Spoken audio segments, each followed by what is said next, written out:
Now, stemming is a little bit more elaborate. And first, let's talk a little bit about why we need stemming.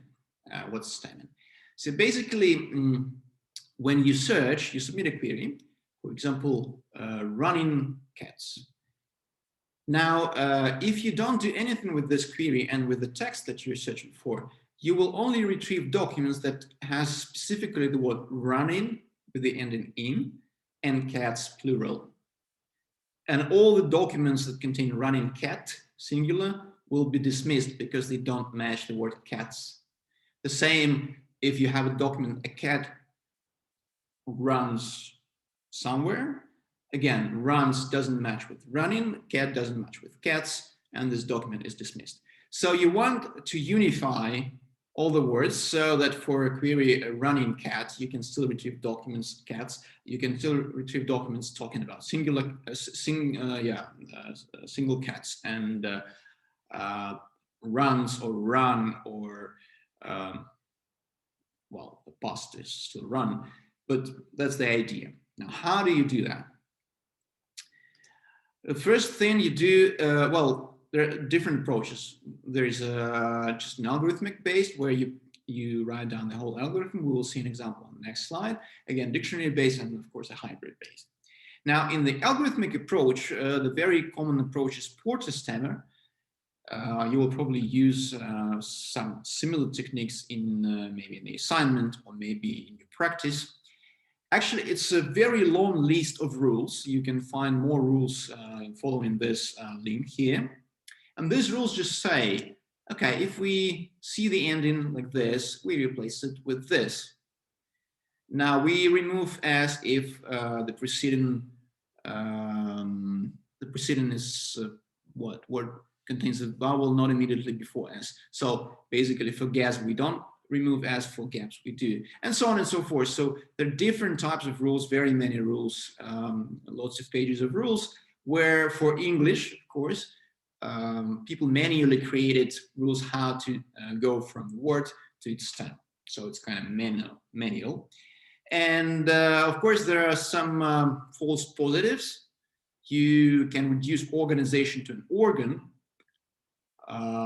That's not a correct stem, or generalization to generic, and so on and so forth. And of course, you may, so some words do not fall under those rules, even though the rules are many. Some words are still not there, and so they are not stamped. So European is not stamped to Europe, and matrix is not stamped to matrix. So of course, there are problems with that. So you can do dictionary-based stemming. So basically you, again, manually or semi-automatically, you create a dictionary of related words. So if you say that, you can do it semi-automatically, you say that run can convert into run and runs, run and runly, and all these forms should be stemmed to run. But of course, if you do it in a semi-automatic way, then you come up with words that don't exist.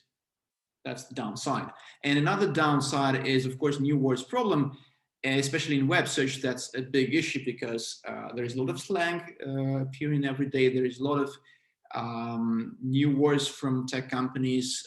Even iPhone models can be considered as separate words, and they come, new products from different companies come every day, and there are many, many new words that need to be added to the dictionary, and that's difficult. You can't keep up with the stream of new words sometimes. So of course there is a hybrid approach. One of them is called Krovitz stemmer, but there are many other as well. This is for English as well, but for different languages there are language-specific stemmers. So stemmer is language-specific anyway. So the hybrid approach is first it's a dictionary-based approach, but so we check a dictionary. So we take the word running and we check if it's in the dictionary. If it's not, for example, running is probably not in the dictionary, so we try to apply algorithmic stemming, for example, porter stemming. We remove in and then we check the dictionary again. Okay, run is in the dictionary, good. So basically we just apply the dictionary here. But if we have, I don't know, the word, the new word, for example, we just, yeah, here is a dictionary. So, and then if the word is not in the dictionary, we continue to apply rules until it's either in the dictionary or we can't do anything with it, and we just say, okay, we can't stem any further. Now, the good thing is, well, good or bad, it's just the observation. It's not really good or bad. It produces words. So the Porter stemmer produces something that are not real words. Now, Crowitz stemmer produces words. But actually, in the end, if you, for example, take the collection that we give you for the exercise, you apply a Crowitz stemmer, Porter stemmer, and do the evaluation in the end, you may see that they have comparable effectiveness. They look like this. So this is the original text without stop word removal and without stemming. Now, after we remove punctuation, we remove stop words, we do stemming. And so the Porter stemming turns describe into describe, while Crowitz keeps the describe the same. Now, marketing is turned into market by Porter stemmer.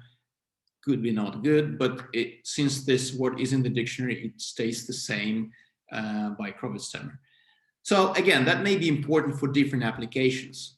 For web search, it may be less important. For, I don't know, domain-specific search, it may be more important, but you have to be aware that there is such a technique, and in the end, when you think, what should I do? Should I remove stop words? Should I do stemming?